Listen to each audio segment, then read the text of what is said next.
Hi and welcome. I am Felecia Howell. I am one of the presenters for our Navigating for Mental Health. I want to thank you all for coming. We appreciate, it's cold, it's raining, but we appreciate you coming out. I will do one of the presenters and then our other presenter will be coming up. Her name is Takisha. She is the co-founder of Connect to Be the Change. She is an angel mom and a community health worker for St. Joe County, as well as an advocate for mental health awareness. And she will come in just a few minutes, and she's going to do the first half of our presentation, and then I'll come and do our second half. Also, we want to thank Lisa, who is the overseer of our mental health awareness of Michiana, for putting this all together to try to get this information out to everyone. Because as you know, we are facing a major crisis and we're trying to make sure that we get all this information out as in many ways as possible to help everyone. So I am Felecia Howell. I am a LLMSW, which is a limited license social worker. I'm the owner and founder of Humbly Changing. I'm from South Bend. I provide virtual counseling, coaching, and in-person corporate seminars to help with our behavior and mental health issues. So we are going to get started. We're going to welcome Takisha to come and start the presentation.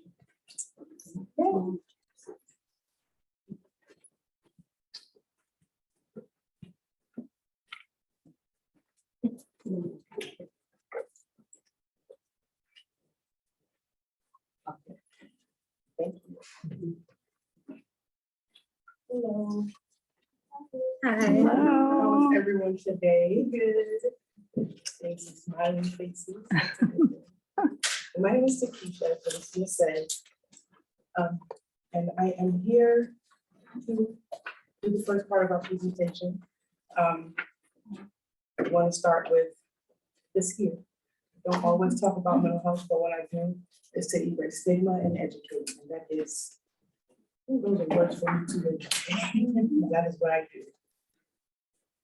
So goals for this presentation is to describe mental health and when to seek outside help, discuss types of help available, navigate finding a mental health provider, and responding in a crisis situation.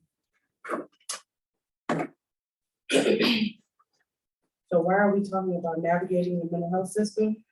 Deciding to get help can be difficult. Getting help can also be challenging. The sooner you start treatment, the easier it is to manage. We thank you all for being here tonight. But the sooner you start treatment, the easier it is to manage. That is one huge thing with a lot of us. We talk about with a lot of younger people. Oh, if I knew what I knew back then, now, what I know back then, that whole scenario. So this really makes a whole lot of sense when you see that. The sooner you start treatment, the easier it is to manage. That's so true. So I'm going to call on people, anybody would like to read. Mental health is defined as. I got a volunteer? Anybody? Go ahead. Mental health is defined as a state of well-being in which every individual realizes his or her own potential, can cope with the normal stresses of life, can work productively and fruitfully, and is able to make a contribution to his or her community, and not merely the absence of disease or infirmity. Thank you. Anyone has any questions about that? So factors affecting mental health is trauma, historical and recent, social isolation or loneliness, grief and loss, unemployment, debt, poverty, severe or long-term stress, such as an caregiver to an aging patient, biological factors, genes, brain injury, serious long-term health condition, family history of mental health problems. Can anyone name a factor that is not on this list? Think of anything? COVID. I'm sorry, COVID. Yes. And also, what about college? What about going to college, going to school? Bullying. Yeah, yes. So a diagnosable health condition involving changes in emotion, thinking, or behavior, or a combination of these is a mental health problem. Associated with distress and or problems functioning in productive activities such as work, caregiving, school, relationships, activities of daily living, getting out of bed, showering, eating, brushing your teeth, etc. Ability to adapt to change and or cope with adversity. So we'll talk about this for a hot minute. So we can elaborate a little bit about things that are associated with a mental health problem that you may not think is associated, but it is. Anybody have any examples? I feel like excessive working out, like, there's like a healthy amount, but then sometimes you can go overboard because there's stress. That's a good. And think about that. Anybody else? Can think of anything? Maybe like withdrawing. Yeah. From work, from being withdrawn. You can be at work and be withdrawn. You can be at school and be withdrawn. You can be in a crowd of people and still be withdrawn.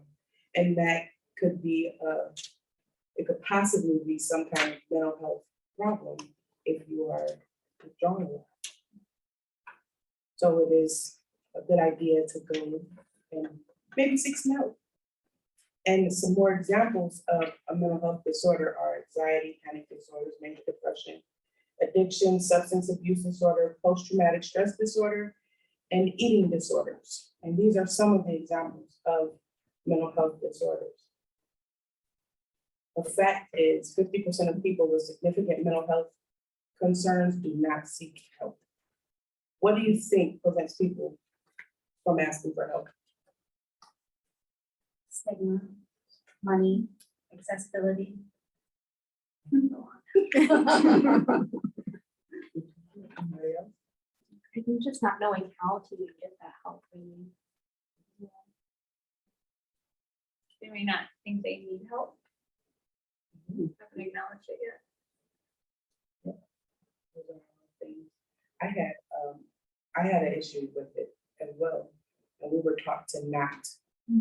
You don't go talk to therapists. It's just not what you do because you're afraid to get locked up or get your kids taken away, or people judging you, of thinking that you're crazy. So you're gonna go to a crazy house and be in a white jacket and with your hands tied all around your body. And so those are some more things that prevent people. So a cultural barrier. You think that because this person doesn't look like me, they couldn't understand, or they don't have the knowledge to help me because of what I'm going through. When in fact, it's totally different from what I've learned. It's totally different. Any more? Lisa? You just look like you're gonna say something. Can I get another volunteer reader? I'll read it. That's my opinion. Stigma and distress. Stigma and distress around mental health prevents many people from asking for help when they need it. They will think I am crazy, lock me up, or take my children away. Skepticism about whether mental health treatment works, fear of medication, fear of negative consequences to self or family, fear it will affect employability, maybe Jackson, culturally insensitive care, institutional racism, lack of trauma-informed care, distrust around confidentiality, historic distrust in the system, too many roadblocks to getting help.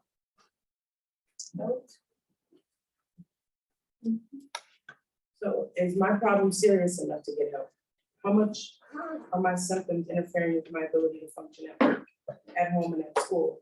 How is it interfering in my relationships or keeping me from participating in activities that are important to me or my family or that I usually enjoy? severity. How severe are my symptoms? Frequency, how often is it happening? And duration, how long are they lasting? So here, some, I deal a lot with younger people. And one person, he kept coming to me, he went to the hospital 7 times in 1 month, thinking he was having a heart attack, when in fact, he was having panic attacks.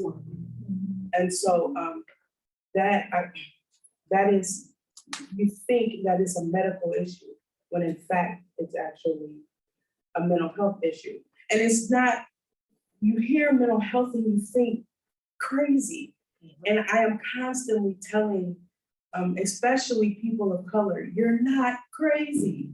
Like, these feelings that you have they're valid. You've gone through stuff, and it's dealing with a lot of trauma. So you've gone through stuff, and being mad is an emotion. It's the reaction behind the emotion is what people are looking at, okay, they're crazy. But you have to change the way we react, and we have to learn how to react differently. So when you say, is my problem serious enough to get help? If you're going to the hospital and they're telling you there's no cardiac issues, probably need to go and see a therapist, which is okay. It's totally okay. And that's a big part of the stigma, is thinking that it's not okay to go see a therapist. And is this therapist right for me? You know?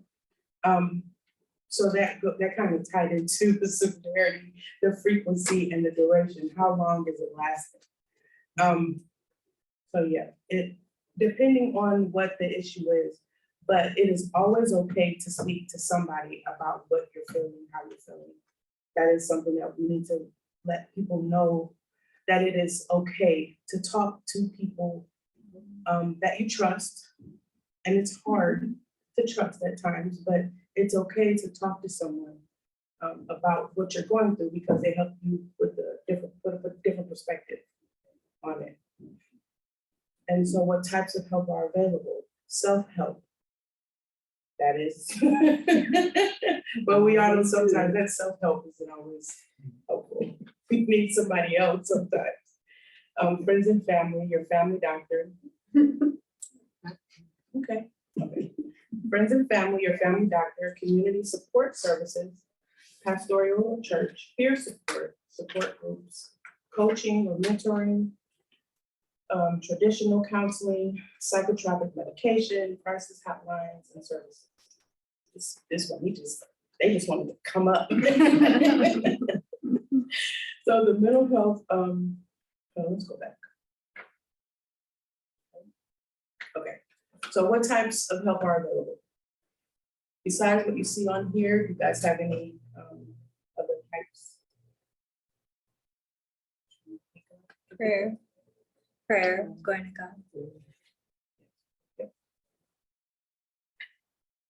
Just doing something that you enjoy, some kind of outlet, whether it's art or sewing or walking or people watching, doing whatever kind of brings you joy. Could be exercising, yoga. Okay, now the mental health all-stars. So we've got a creative outlet, we've got exercise, routine, sleep. You don't realize how much sleep affects your mental health. Mediation, prayer, social activity, healthy diet, love, sun, air, humor, and therapy. And of course, we all are mental health all-stars. We're here, right? Self-help. Good self-care is important for everyone, especially if you're struggling with your mental health. Be physically active, great for your physical health, fitness, and mental well-being. Get into a good sleep routine and bedtime routine. Get good nutrition. Limit or eliminate alcohol or drug use. Take care of your inner being.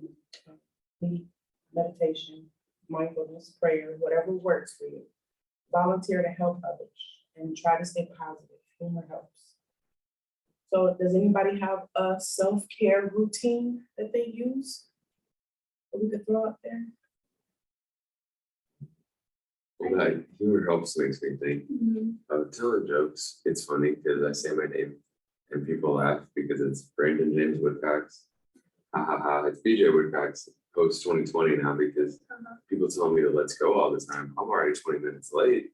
I see a giant billboard saying, but either way, that's just a funny joke. But I'm here and so humor helps, but also spas. I mean, if everybody had their own spa and like hot tub, we get more hot tubs up in here.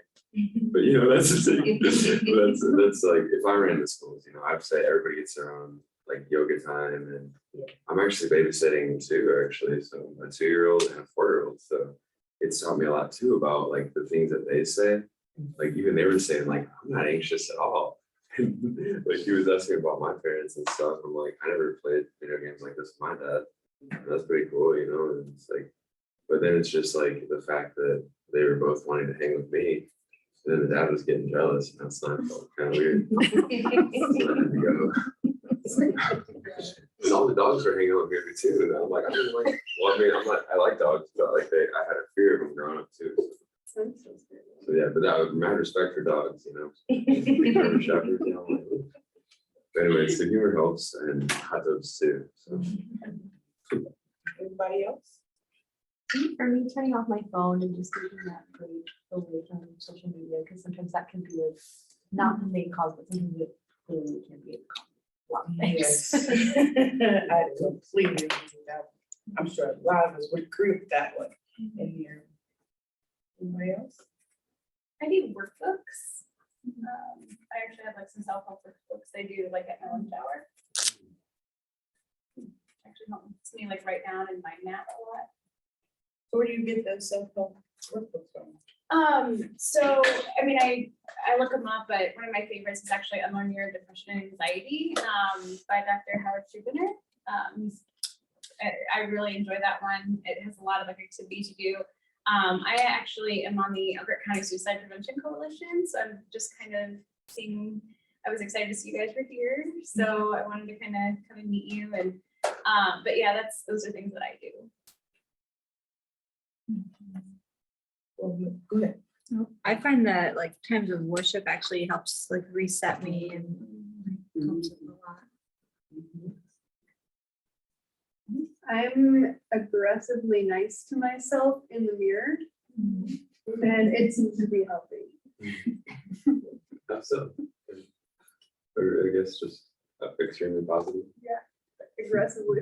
Extremely positive. Anybody else? I have one. I started a nonprofit. Is that That'll make you feel better. No, well, so I started it, I turned my pain into a purpose.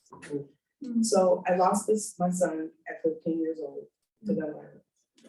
And it was just we were visiting. And so I didn't know what to do. And you hear self-help and do this and do that, or go get your nails done. We're thinking like that stuff helps. But turning the pain into a purpose actually helped my mental health. And it made me learn a little bit more about mental health awareness and going to get a therapist and talking to people, if it's a life coach or something, something of that nature. But starting a nonprofit, it helped me to help other people that were going through what I was going through, to help them not be so angry. Or it just turned that something that could have been really, really ugly, that could have continued to be very ugly, help me turn it into something different. And so that's another way. And starting a nonprofit can be a little stressful, but you'd rather be thinking about that and how to make it better than to be thinking about harming yourself or somebody else, or you know what I mean? So that's in my mind. That's what I did. So friends and family. And like now, building connections with other people is essential for mental well-being. So, you know, we're all here, and of course, we're all here because of, we all want to combat the stigma with mental health, and we want our friends and family, you know, to be a part of that. But here we're networking and we're meeting each other, and I'm sure we're all like-minded and want to do good and help people, you know. So building the connections with people is so important, friends and family. Connecting with people who are important to you builds relationships, helps us to build a sense of belonging, self-worth, and reduces isolation. Absolutely. Virtual connecting has been important during the pandemic, but also has its limits. And I'm sure we've all went through the whole sitting at home on Zoom every day, all day, like, you know, it was important. But man, getting out, talking to people has been a big picker-upper for a lot, I'm sure. It's important to evaluate what family and friends have been hurtful, and when you need to work on boundary setting, communication, or building new relationships. Supporting a loved one living with a mental health condition.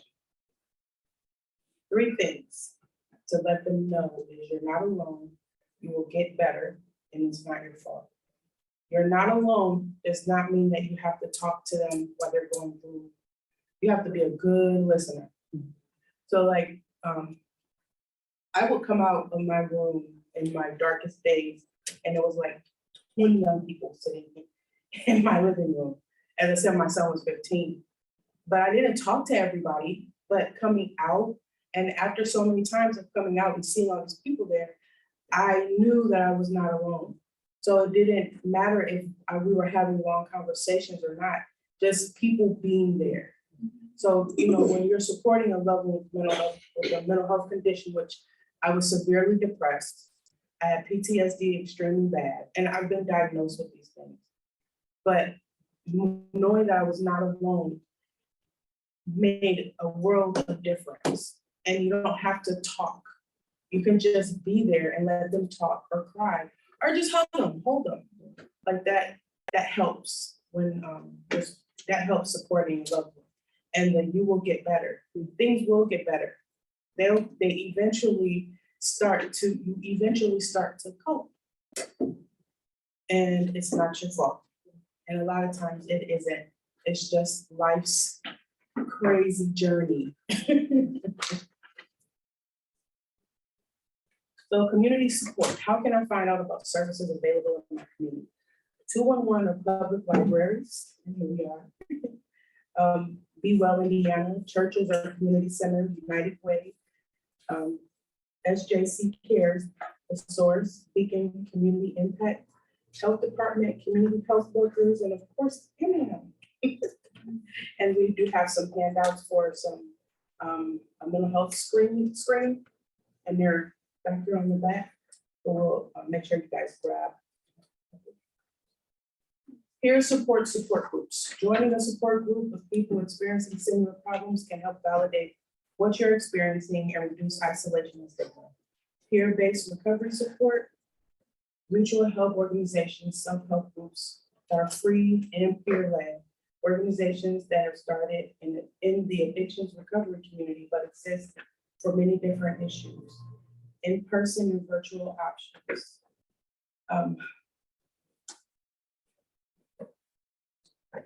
And at this, I'm going to switch it back over. Thank you. Good job.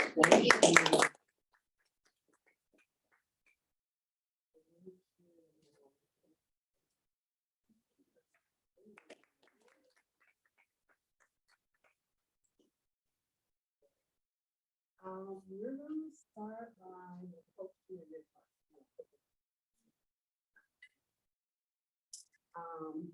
Coaching or mentoring may or may not be a certified license or not usually covered by insurance. Coaching benefits clients by creating space for them to move forward in the areas of their choice. Certified coaches are skilled at coaching pathways forward, improving capacity for well-being, productivity, and goal attainment. Mentoring is is like giving advice on his personal professional expertise. Mentoring relationship, it's kind of like, when you think about mentoring, like our young people a lot. So, but some adults do have a mentoring relationship, and sometimes it's informal meetings or various settings, and the duration is typically, kind of long term.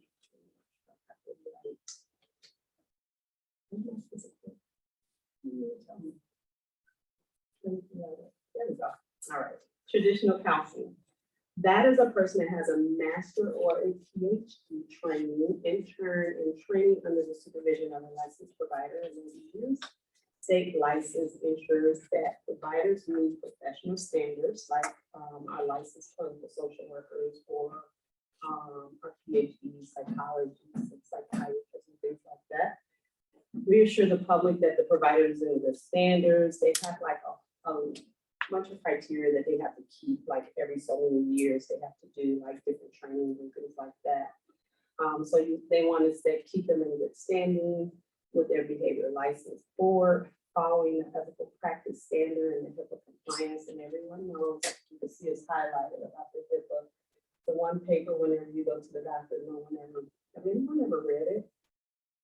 You read the whole thing? I read most of it because I had to get it for my degree. Okay. I think maybe once, but I never read them whenever I go. It's fine. In fact, no, I don't want that paper. But, so counseling benefits clients by creating a trusted and safe space for healing.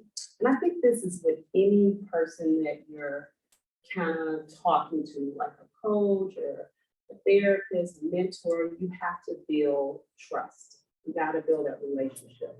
And so licensed counselors are skilled at sitting with difficult emotions and situations, and they are well versed in the process of finding relief from various forms of emotional options. And this is so true. I'm like Takisha, going to counseling and getting therapy. It was very hard. I will always go to counseling and therapy now. Always, always, always.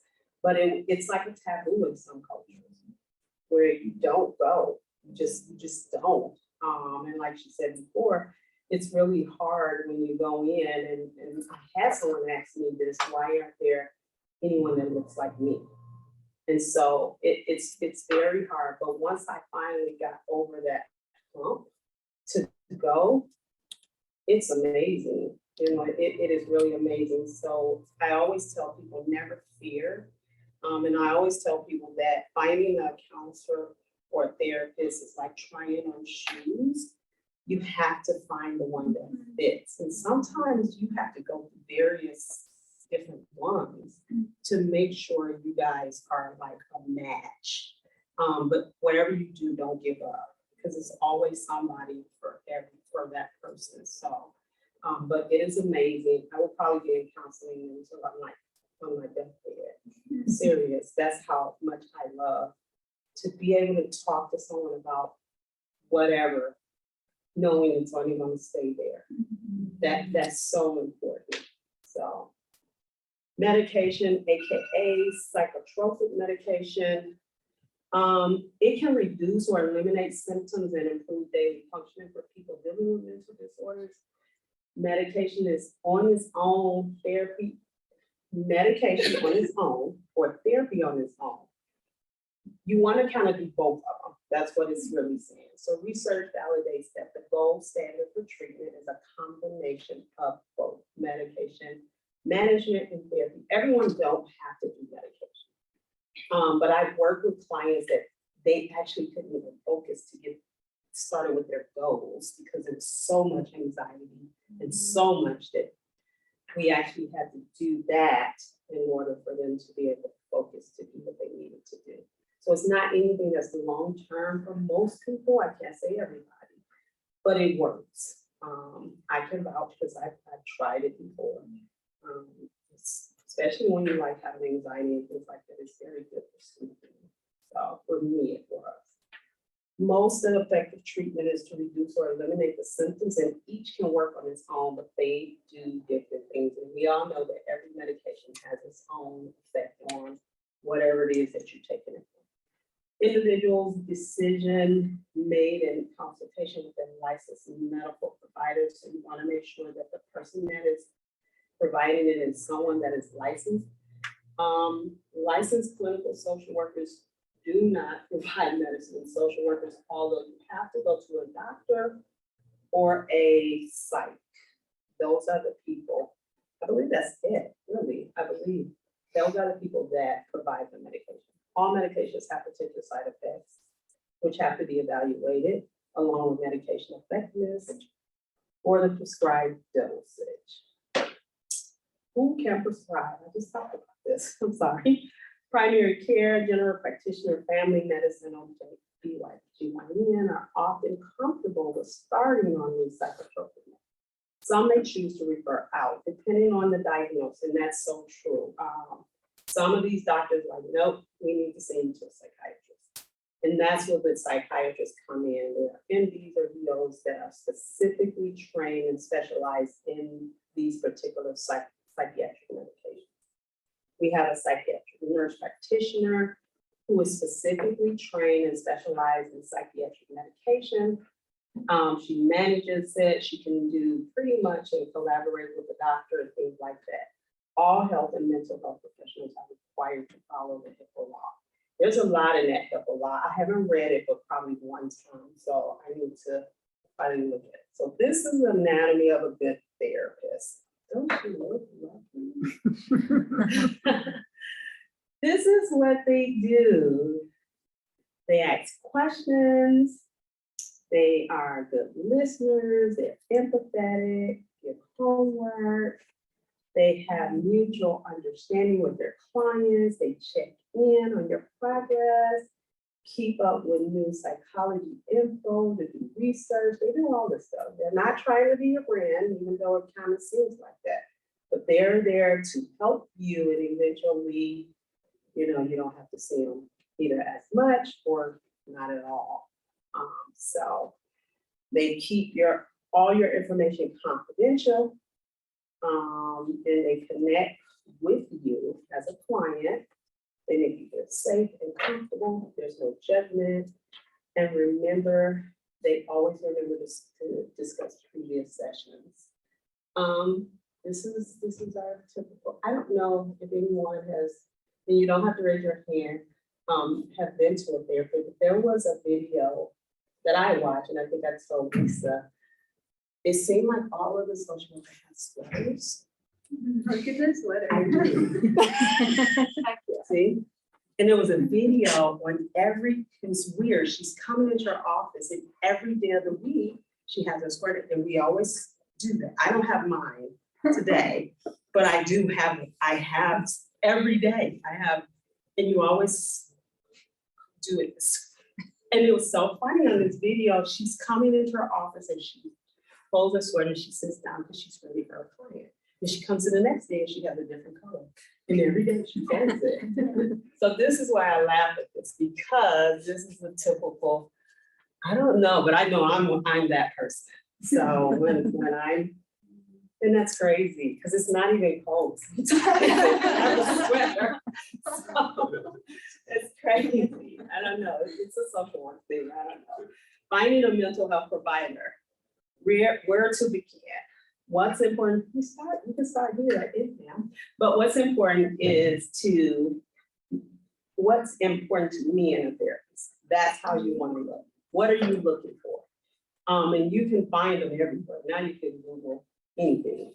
But what are you looking for? And that's what you want to kind of look for when you're looking for a therapist. You can call the number on your insurance, and they have a whole list, in-network, out-network. And a lot of times they're in-network. Sorry. Some of them are.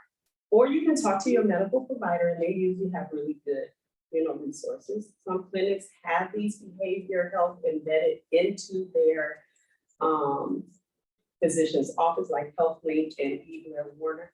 They're doing this more and more.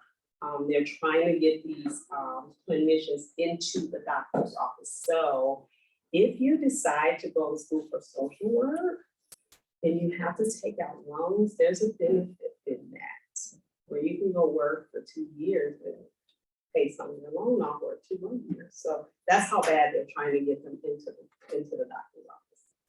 So your doctor may be able to make the therapist's recommendation, employees assistance program, ask a friend or family. You'll be surprised at how many have had services that might be in help. That's how I started.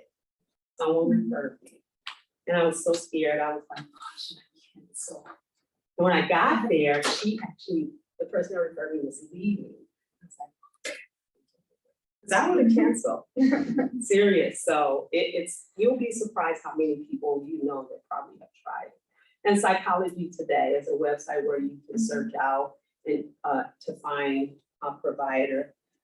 There's a couple other places. If you just type it in, it'll pop up. Finding a provider with Medicaid can be challenging. Providers who are in network with Medicaid, before calling a provider, find out what Medicaid that you may have, because there's several ones and certain providers may take this one and that one. You can look at handouts or a list of food practices to accept the Medicaid. And if you don't have insurance and you think you may be eligible, contact an insurance navigator who can assist you. And this is simply down at the social service office. You can pull up stuff online. It's just crazy. COVID has did a lot of stuff for us. Some good and not so good. Large community health or mental health centers like Oakland and Bowen Center may have staff on site. And they do have that now, where they have actually a walk-in on certain days where you can get an assessment. Finding a provider. Will my insurance cover my mental health service? Most likely, yes. So you want to contact your insurance, call the member number on the back of your card, and then ask them about finding an in-network mental health provider. This is so important because I worked with someone that a couple of our clients did not know this. Please, please, please, if you have insurance, call them. So then that way you won't be with any surprises. And that's what happened with a couple of clients. They were not happy. Know your policy. Know what the deductible is, like the PPO. Know what you're going to be paying out of pocket. I cannot stress this. We had to kind of like take a week and didn't meet any clients just so we can get the billing stuff together, because the insurance was doing crazy stuff. So high deductible policies generally lower monthly premiums, but higher out-of-pocket expenses. You pay negotiable rates out of pocket until the deductible is met. And if you ever had insurance, they are, I shouldn't say insurance person.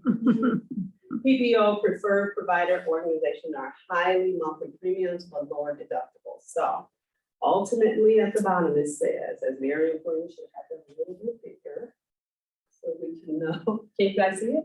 Oh, good. I can't. That's crazy. I can see it, but it's blurry. Glad I got this. It is our responsibility. So we got to make sure that we know. It is not the providers to know if your insurance is covered or not. So make sure you know so it won't be a surprise, because that's what we ran into a lot. Even if you know the provider is in network, you need to know and understand the policy, like what you're paying, how much it's going to cost. You are your best advocate. Remember that. So finding a provider out of pocket expenses in network, they usually have a contract with the insurance company and they agree to negotiate the rates. When using your insurance, the provider is required to collect payment as agreed. So make sure you know what it is. Make sure you know your co-payment amount is what you owe for the office visit. It's usually between $15 to $50. Now this is for a doctor. With getting services for a therapist or going to get counseling, it's a little bit different. May or may not be the same. This is why you have to know. Out of network usually pay the full rate for the provider and then ask if it can be adjusted. So you can also always ask. HSA savings account or HRA, which is our health reimbursement. It can be used to set aside pre-tax earnings each pay period to cover out-of-pocket health and mental health expenses. Usually time, most employees, if they have that, they give you like so much amount. I'm not sure if they're still doing that. Finding a provider. So different licenses with different areas of specialty. Most therapy is provided by a licensed clinical social worker, licensed mental health counselor, licensed marriage and family, and licensed clinical addiction counselor. I didn't do the abbreviation, but some people may not know.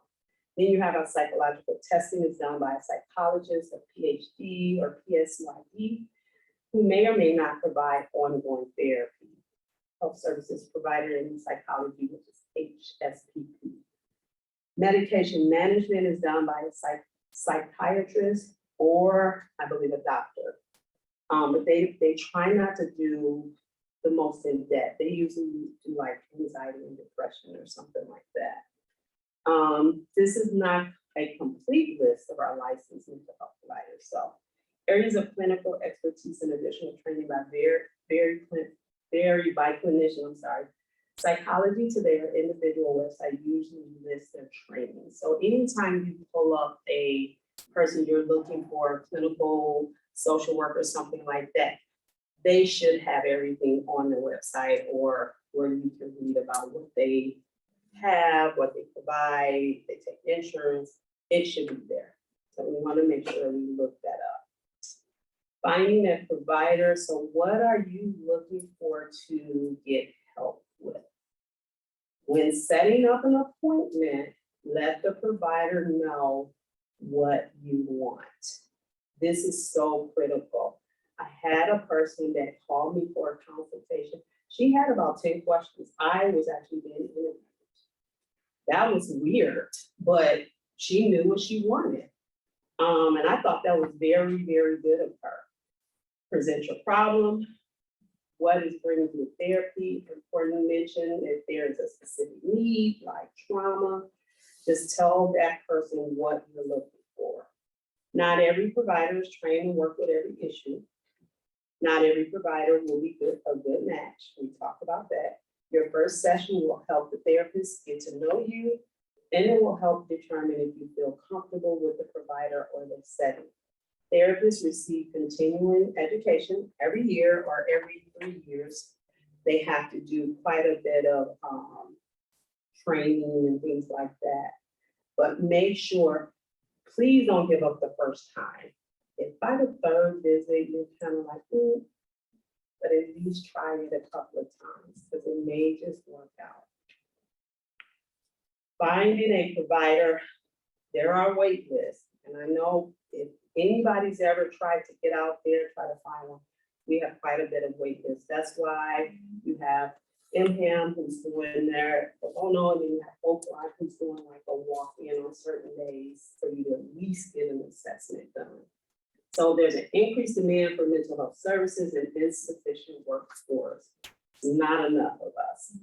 What to do if the provider you want has a wait list? Let the therapist know if you have a flexible schedule. That will be good. Contact a larger group practices to ask about scheduling with someone who has a shorter wait list. Talk to your doctor to find out if there's other places of referral. Get on the wait list. Because who knows, you may come up really quick. And make sure you take care of yourself. Really, really try to self-care. There are no substitutes for therapy, but they may be able to help manage your symptoms if you're waiting to see a therapist. And so mental health screening and additional resources is here. If you need, as Takisha said, there is a little pamphlet and things like that that you guys can look into to find out if you want to see if there's a need, unless you're already getting help. Things to consider about telehealth or in-person. Privacy. Do I have a safe and private space for telehealth where I will feel comfortable turning on my video? A lot of people like telehealth now. You don't even have to go into the office, which makes it not so scary. Technology though, you gotta be careful because nothing is totally like private. Really, nothing. So you want to make sure you have a good connection of internet. Even the highest internet speed, can kick you out. And are you comfortable with navigating through? Mostly everybody, pretty much, we have our kids can help us with this Sorry, 52. They do. So, does my schedule allow me time to travel to and from? That is if you're gonna go into. And do I have reliable transportation to go? So there's some pros and cons with both. It is, so you have to make that decision. Finding a provider, what if I don't have insurance and can't afford it? So here you are, you have all of these resources, community mental health centers, certified community behavioral health clinics are required to provide care regardless of ability to pay. You have MHAM, which is what we're doing now. They have pro bono counseling, which I thought is so awesome. Here they are offering counseling services to people who can't even afford it for free. Community organizations, universities, or research programs, all of these have free or very low cost, more than likely different. Then you have your sliding fee scale with some outpatient facilities or private practice. A lot of them are offering sliding fees because we have such a high need. And so then you have your self-pay, and even with your self-pay, you don't have insurance. A lot of those people are even offering low costs and sliding fees too. So, and that's because there's a need. And a lot of people are out there willing to help. Providing a provider, Oakland, they have open access. That's what it's called. So there's information back there. They provide certain days where you can actually do walk-ins. You get an assessment, they do everything they need, and then they actually schedule you to come in and see someone. And I thought that was really good because they had like a 2-3 month wait list. We have people that are in crisis, they can't wait 2-3 months. That's why they have emergency room. Whereas she said they 7 times they're going because they're having, panic attacks. And so this is really good. It's not a crisis here. It's not an inpatient. It is an appointment with a psychiatrist and an opportunity for therapy either that day or they're going to schedule you. So we want to make sure that we look into that. What is a mental health crisis? Anybody know? Mental health crisis. Who knows? We just have a mental health crisis. Anybody know what it is?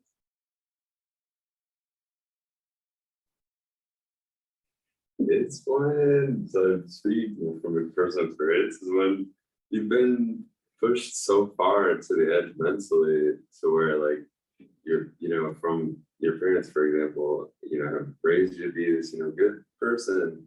And it's like once you bought your own house and they're on a FaceTime with an iPad that they don't know because they all have track phones. I've been paying my phone for the last 10 years, but like, so the insanity, but then just for them, like that my house, my rules kind of things. But then that, so yeah, basically feeling like you're, wanting to be heard and like you feel amazing around everybody else but your family. That's what clicks me this last year too. So that ER reference definitely sticks in because yeah, it's wild because people can, get prescribed like an anxiety thing to just say, hey, calm down. But my eye was like closed for a week because just of being a month with my parents and stuff and all the stress of like renting out my house, finding a job here and then where's my Michigan insurance gonna cover it here? And it's like all the factors that are the camel's back, just like Yeah, that's a lot. It's a lot. the positive though, I did actually get on the wait list for Oakland too. Cool. So like I was there and I was just showing them because like, but yeah, spending a week and a half in the psych ward is just like, it's so different. But like the funny thing about it, the people working there were offering me a job. They're like, wow, you're so great at talking to these people. I'm like, straight up, we're here. Like, we're just sitting here. Like, this is a social time. But the thing that was like so shocking to me was that they gave us, I had to fight for my right to listen to a half-hour music as a group outside. But to think of now, I appreciate every single second of listening to music or going outside. Or like, it makes you think of things differently. That was good. Thank you. Thank you for sharing that. So anyone, yeah. The crisis, you can use I can't think of his name, but when the guy was out at the school in South Bend, and he was having a mental breakdown, and instead of calling the police, I mean, and in some instances, there need to be someone there, such as maybe like a police, but there also needs to be a mental health care person there, because it probably could have been prevented if they even let his mom talk to him, and he was shot and killed by the police. There was also another mental health crisis that happened right on Capitol. There was a guy walking with an aerosol gun, and it was Sheriff Redmond actually handled it very well. He got he had, like, all the police departments in the area came, but then he had a drone come out, and he had mental health workers come out. And the drone saw that it wasn't an actual gun, it was an aerosol gun. But they had just passed the law that you can openly carry a weapon. And so once he saw that, he handled it well. Once he saw that it was an aerosol gun, he had the police and everyone back away. And then the mental health provider for St. Joe County just followed him and just made sure that he was okay. And so those are two crises that we need mental health workers there for. Because once everyone went away, the guy just kept walking. It was just an aerosol gun. He kept walking. But once he got to South Bend, he was arrested for resisting arrest. Go figure. So having a mental health, when there's a crisis, right? I see your face, Lisa. How was he resisting arrest? Like what? But yeah, those were two. Those are good definitions. I like how you brought that out, but we just had, COVID was a crisis. You know, it was a major crisis, and a lot of people were already dealing with issues, and then it just kind of heightened it.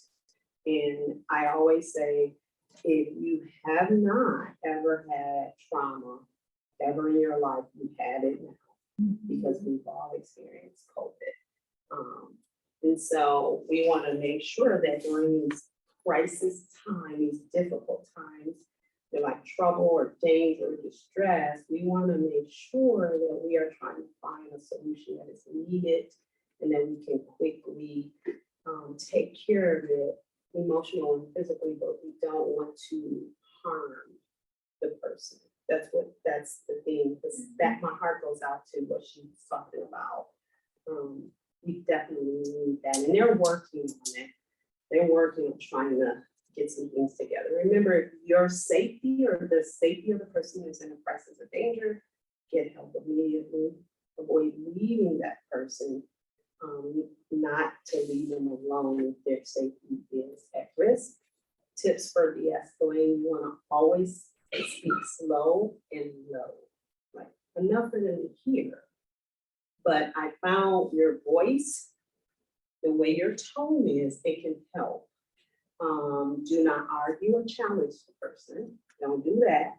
Don't make any threats. You want to use positive, non-restrictive movements with that person in the crisis, but be alert, because it may increase their aggravation. So, and I've worked in a school. I've always had to de-escalate. So I always try to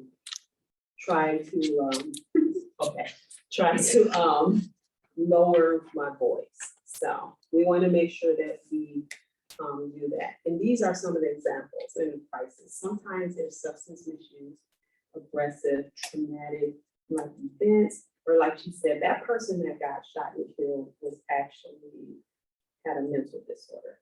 And they didn't know it. Examples of immediate crises are medical and suicide, intentions, behavior that is like psychotic, like that one, or like substance use crisis. These are the hotlines that you can call. And I'm quite sure you know about, is it the 811? I want to make sure I know it. 988. 988. I never can get it right.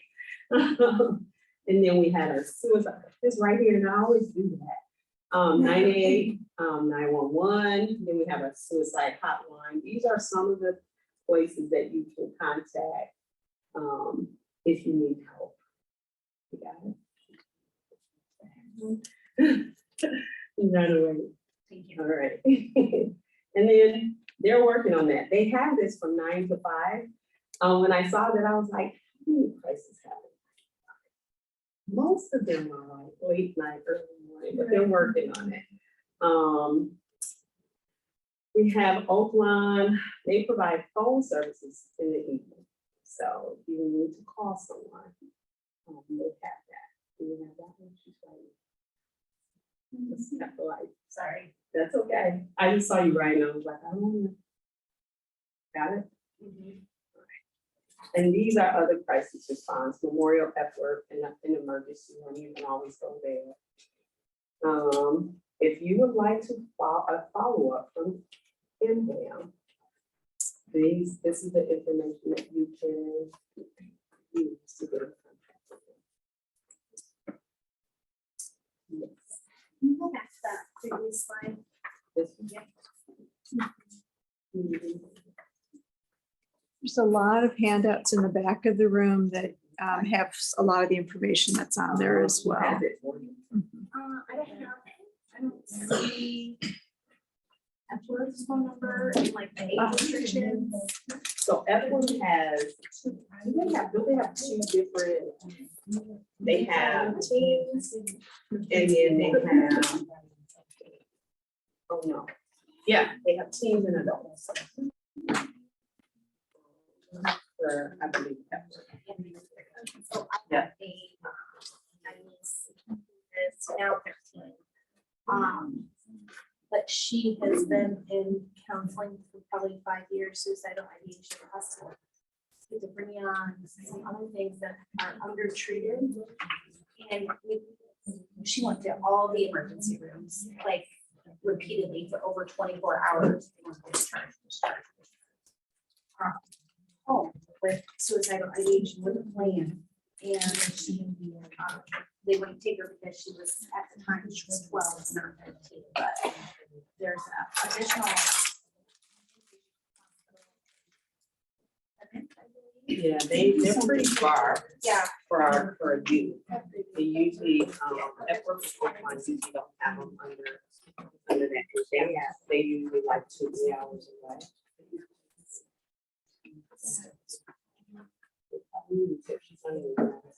She was a check. I had a student